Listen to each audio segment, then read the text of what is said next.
Everyone, काल आपण decree विषयी पाहत होतो. तर डिक्रीमध्ये काय काय येतं ते पाहिलं. डिक्री म्हणजे काय आहे तर न्यायालयीन ऑर्डर ॲडज्युडिकेशन झाल्यानंतर किंवा शेवटची डिक्री किंवा इंटरिम डिक्री असं आपण काल पाहिलेलं आहे.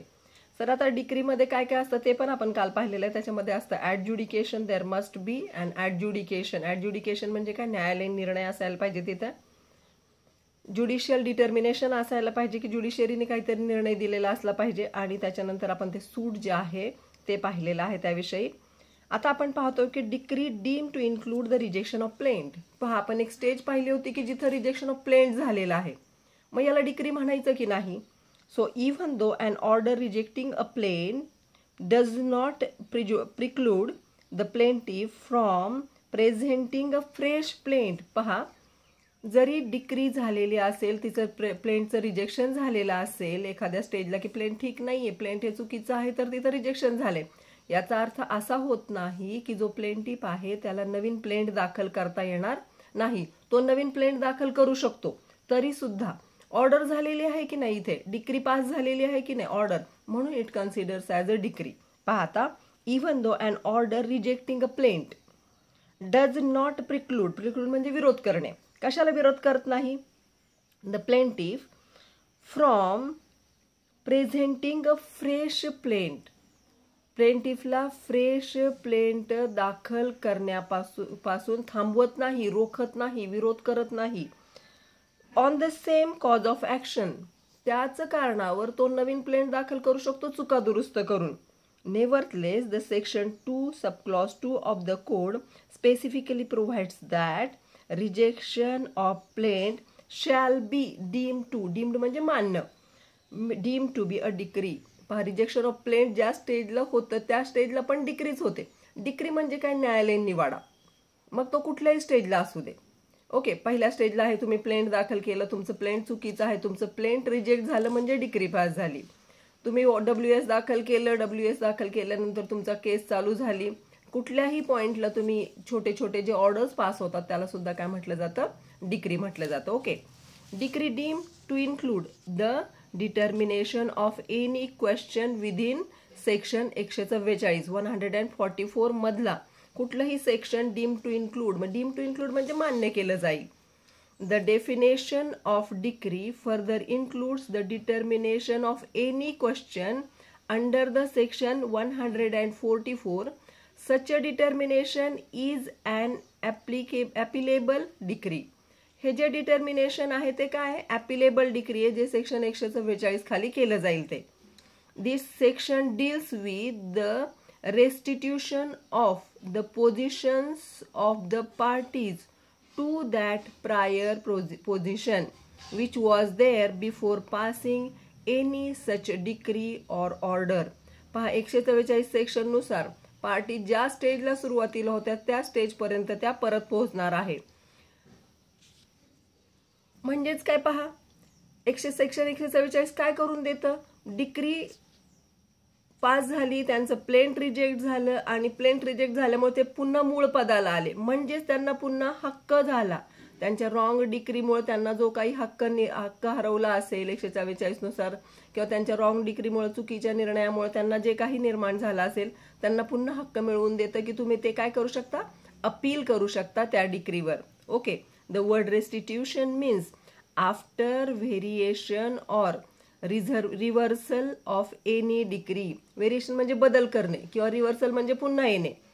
Restoring to a party that thing which has been lost by him because of passing of such a wrong decree and in course of execution of that decree. पहा, आता एखादी decree आहे, decree pass झाली पण ती चुकीची decree pass झाली असं जर त्या प्लेंटिफला वाटत असेल तर तो काय करू शकतो, अपील करू शकतो. अपील करण्याचा हक्क म्हणजेच त्याला जे अधिकार आधी होते, त्याला जे राईट्स आधी होते ते राईट्स पुन्हा त्याला रिस्टोर झाले, म्हणजे त्याला पुन्हा अधिकार मिळाला की तो ते राईट्स पुन्हा काय करू शकतो, एक्झिक्यूट करू शकतो. ते राईट पुन्हा तो वापरू शकतो आणि तो अपील करू शकतो. Decree does not include any such adjudication from which an appeal lies as an appeal from an order. आता पहा, आपण पाहिलं की काय काय असू शकतं डिक्रीत, आणि आता पाहूया काय नसतं. Not include. The term decree expressly excludes an application from which on appeal lies as an appeal from an order. Such orders are specified in section 104 and in order 43 rule 1. हे आपण आता डिटेल मध्ये शिकणारच आहोत पुढे. Of the code following are such appealable order which are not decrees. कुठल्या कुठल्या decrease नाहीत ते पाहूया आता आपण. पहा ऑर्डर कुठली आहे? 104 सेक्शन 104 ऑर्डर 43 आणि रूल 1 मध्ये दिलेली. Order returning the plaint to be present to the proper court. जी ऑर्डर आहे प्रॉपर कोर्टला तुम्ही प्लेंट दाखल केला होता आणि तिथून तुमचा प्लेंट परत आला आहे, तर हे इन्क्लूड केलं जात नाही तुमच्या डिक्रीमध्ये. Order setting aside the sale under the order 21 of the code. तुमचं सेटिंग असाइड म्हणजे बाजूला सारलं गेलंय सेल एखादं, ते एक याच्यामध्ये बसत नाही. Order rejecting and application for permission or to sue as an indigent person. किंवा तुम्ही जर इंडिजंट पर्सन म्हणून जर तुम्ही एखादा दावा दाखल केला असेल तर ते डिक्रीमध्ये येत नाही. The distinction between a decree and an appealable order lies in the fact that in case of decree, a second appeal lies in same cases, but no such second appeal lies from an appealable order. इथं second जे appeal आहे ते आहे याच्यामध्ये. The distinction between काय decree and ॲपिलेबल order. ॲपिलेबल order म्हणजे काय? Decree म्हणजे काय तर शेवटची ऑर्डर. ॲपिलेबल ऑर्डर म्हणजे काय तर तुम्ही ती ऑर्डर घेऊन काय करू शकता, मोठ्या कोर्टात जाऊ शकता, तुम्ही अपील फाईल करू शकता, अपील करू शकता आणि त्याच्यावरून तुम्ही काय करू शकता, न्यायनिवाडा करू शकता. जी ॲपिलेबल ऑर्डर आहे तिला आपण डिक्री म्हणत नाही. Decree does not include any order of dismissal of default. For डिफॉल्टसाठी जर एखादं डिसमिसल झाला असेल, डिफॉल्ट आहे चुकीचं आहे, तर त्याच्यामध्ये जर डिसमिसल झाला असेल तर ऑफकोर्स त्याला डिक्री म्हणता येणार नाही. The words dismissal of default includes dismissal for want of, that is lack of prosecution of proceeding. Dismissal म्हणजे कशासाठी केले? lack of prosecution आहे तिथं of proceeding, and dismissal for default of non appearance of parties. Non appearance पार्टीजच appear झाल्या नाही तर तिथं डिक्री पास होणं शक्यच नाही. म्हणजे ती जे काही पास होईल ते एक्स पार्टी ऑर्डर पास होईल. ओके, हे आता आपण पाहिलेलं आहे. आता आपण काइंड्स ऑफ डिक्रीज पाहूया. The Code of Civil Procedure recognize following case classes of decrees. Those are preliminary decree आणि final decree. आणि तिसरी जी आहे ती पार्टली प्रिलिमिनरी आहे आणि पार्टली फायनल डिक्री आहे.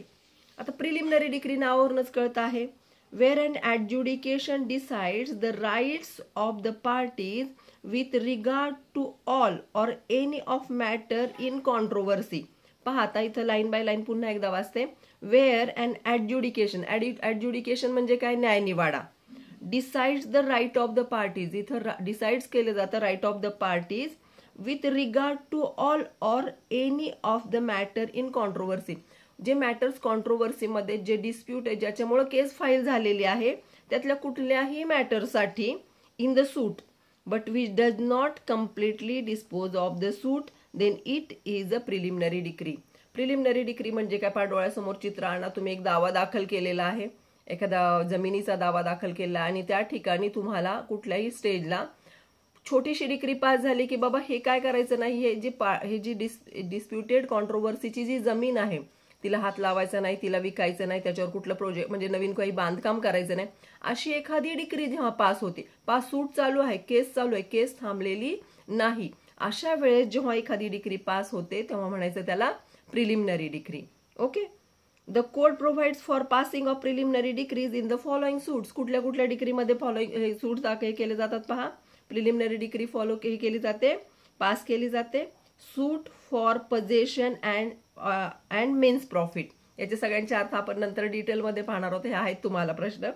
Suits for possession and means profit. Means profit म्हणजे उत्पादन. जे पजेशन आहे त्याच्यासाठी एखादा दावा दाखल केला आहे किंवा मीन्स प्रॉफिटसाठी एखादा दावा दाखल केला आहे तर ऑफकोर्स त्याच्यामध्ये काय केलं जाईल? मीन्स प्रॉफिट मिळण्यासाठी किंवा पजेशन मिळण्यासाठी तिथं थांबवलं जाईल की तुम्ही काही या जमिनीचं काही व्यवहार करू नका, तुम्ही जमिनीतून काही काढू नका. म्हणजे it's one type of decree. He preliminary decree आहे. कोर्टात केस चालू आहे तरी सुद्धा एक ऑर्डर पास झालेली आहे. डिक्री म्हणजे order. Suits for dissolution of partnership, partnership फर्मची जर डिसोल्युशन आहे असा जर एखादा दावा दाखल केला असेल तर पार्टनरशिप फर्म मधल्या वस्तूंची काही विक्री करू नका बाबा, किंवा कुणी आता मधूनच रिझाईन करू नका, अशी एखादी जेव्हा डिक्री पास होते याला म्हणायचं प्रिलिमिनरी डिक्री. म्हणजे केस चालू आहे, ए आणि बी च्या विरुद्ध केस फाईल केलेली आहे कोर्टामध्ये, ए प्लेंटिफ आहे, बी डिफेंडंट आहे, किंवा त्याला पण त्या दोघांनी ए आणि बी च्या विरुद्ध केलेली आहे. आणि अशा वेळेस ए ने काय केलं आहे की बी, त्याला भीती वाटते की बी काय करेल, प्रॉपर्टी विकेल किंवा पार्टनरशिप फर्म मध्ये काहीतरी गोंधळ करेल. मग अशा वेळेस तो काय करतो, एक ऍप्लिकेशन करतो आणि सांगतो की मला प्रिलिमिनरी डिक्री पास करून हवी आहे की बाबा हे थांबायला पाहिजे, यांनी जमीन नको विकायला किंवा यांनी पार्टनरशिप फर्म मध्ये काही गोंधळ नको घालायला. Suits for partition and separate possession, जेव्हा पार्टिशनचं सूट चालू असतं तेव्हा जर समजा ज्याच्या ताब्यात जमीन आहे त्यांनी सगळी जमीनच विकून टाकली तर बाबा कशाचं पार्टिशन मागणार, म्हणून इथं प्रिलिमिनरी डिग्री आवश्यक आहे. Suit for foreclosure of a mortgage, मॉर्गेजचं फोरक्लोजर करण्याच्या याच्यामध्ये सुद्धा काय केलं जातं, ही डिग्री प्रिलिमिनरी डिग्री पास करून घेतली जाते. The above list of suit is illustrations only, हे इलस्ट्रेशन्स आहे, उदाहरणं आहेत. And the court may pass a preliminary decree in those cases also that were not expressly provided by the code. कोर्टाच्या मतानुसार असतं, एखाद्या केस जरी तर कोडमध्ये नसेल दिलेलं तरी सुद्धा एखाद्या याच्यामध्ये केसमध्ये प्रिलिमिनरी डिग्री पास केली जाऊ शकते. The question whether a decision amounts to a preliminary decree or not is one of great significance. पहा, एखादी केस जी आहे त्याच्यामध्ये प्रिलिमिनरी डिग्री पास केली जाऊ शकते की नाही, हा एक मोठा प्रश्न आहे.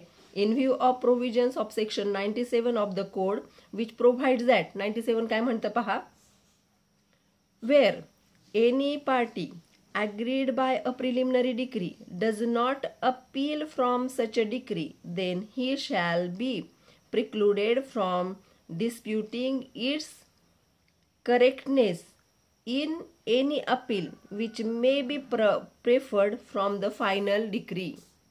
पहा, हे आर्टिकल सेक्शन 97 काय म्हणते पहा, where any party agreed by a preliminary decree, त्यांनी प्रिलिमिनरी डिग्रीवरच मान्यता केली, does not appeal from such a decree, त्यांनी त्याच्यावर पुढे दावा कंटिन्यू नाही केला, देन ही शॅल बी प्रिक्लुडेड, तर अशा वेळेस त्याला प्रिक्लूड म्हणजे बाजूला टाकलं जाईल, त्याला विरोध केला जाईल, from disputing it's correctness in any appeal which may be preferred from the final degree. आणि जर समजा एखादी प्रिलिमिनरी डिग्री पास झाली आणि समोरच्या पार्टीला ती मान्य झाली, त्यांनी काय अपील केलंच नाही त्या डिग्रीवर, तर काय होईल, ऑफकोर्स त्या प्रिलिमिनरी डिग्रीला ती फायनल डिग्री म्हणून मान्य केली जाईल. जर अपील केलं नाही तर डिग्री पास झाली तर त्याच्यावर अपील करणं आवश्यक आहे. दस if an appeal is not filed against the preliminary decree and its correctness is not challenged, then it becomes final. समोरच्या पार्टीने प्रिलिमिनरी डिग्री पास केली, इट्स ओके ओके म्हणाला, शांत बसून राहिला, तर ती डिग्री फायनल ग्राह्य धरली जाईल. त्यामुळे जेव्हा प्रिलिमिनरी डिग्री पास होईल तेव्हा तिथं काय करायला पाहिजे, शुड बी अपील, तिथं करेक्ट करायला पाहिजे की हे जे अपील केलेलं आहे किंवा हे जे डिग्री पास केलेली आहे त्याच्यावर अपील केलं गेलं पाहिजे, त्याच्यावर पुढे दावा दाखल केला गेला पाहिजे, त्याच्यावर पुढे बोललं गेलं पाहिजे, तर आणि तरच ती प्रिलिमिनरी डिग्री प्रिलिमिनरी राहील. नाही तर समोरच्या पार्टीने विरोध नाही केला तर ऑफकोर्स ती फायनल डिग्री होईल. ओके, तुम्ही एखाद्याला वस्तू दिली आणि त्यांनी म्हटलं की मलाच ठेवू का, तुमची महत्वाची वस्तू आहे, मौल्यवान वस्तू आहे, तो म्हणाला मला ठेवू का, तुम्ही गप्प बसून राहिले, you are pass the decree. गप्प बसणं म्हणजे काय तर होकार देणं, आणि त्यांनी ती वस्तू ठेवून घेतली तर तुम्ही ते करेक्ट कराल का पुढं, नाही. त्यामुळे तुम्हाला काय करायचं आहे, इथं अपील करायचंय, नाही ते माझी वस्तू आहे, मला परत वापर आणि परत दे, असं जेव्हा तुम्ही बोलता तेव्हा ती फायनल डिग्री होत नाही, फायनल ऑर्डर होत नाही. सो इथं जर समजा एखादी प्रिलिमिनरी डिग्री पास झाली आणि डिपेंडंट शांत बसून राहिला, इट्स ओके ना, प्रिलिमिनरी डिग्री पास झाली, काय करायचं, विकायचं नाही जमीन. विकायची नाही जमीन म्हटल्यावर जर डिपेंडंटनी काही पुढे अपील केलं नाही तर त्याला मान्य असं आहे, विकायची नाही म्हणजे तो विकण्याचे हक्क त्याला नाहीत, आणि ऑफकोर्स ते राईट कुणाचे आहेत, ऑफकोर्स प्लेंटिफचे आहेत, आणि मग सगळी प्रॉपर्टी कुणाला मिळेल, प्लेंटिफला मिळेल. त्यामुळं इथं appeal should be done. Thus, if an appeal is not filed against the preliminary decree and its correctness is not challenged, then it becomes final, and the party aggrieved thereby will not be permitted to challenge its correctness in an appeal against the final decree. एकदा तुम्ही मान्य केलं, विकायचे हक्क नाही, तुम्ही मान्य केलं, त्याच्यावर तुम्ही अपील केलं, तर जेव्हा फायनल डिग्री पास होईल तेव्हा तीच डिग्री पुढे कंटिन्यू मध्ये ठेवली जाईल. ओके, पुढची डिग्री आहे फायनल डिग्री. आता याच्या नावावरूनच कळतं की फायनल डिग्री आहे. A final degree is one which completely disposes of the suit. Final degree कधी होणार आहे? जेव्हा सूट कम्प्लिटली डिस्पोज ऑफ होईल तेव्हा. And finally settles of the question in controversy between the parties. आणि जेव्हा क्वेश्चन सेट झाले त्याला म्हणायचं final decree. And nothing further remains to be decided thereafter. आणि त्याच्यानंतर काही डिसाइड करण्याचं राहून जात नाही. बोथ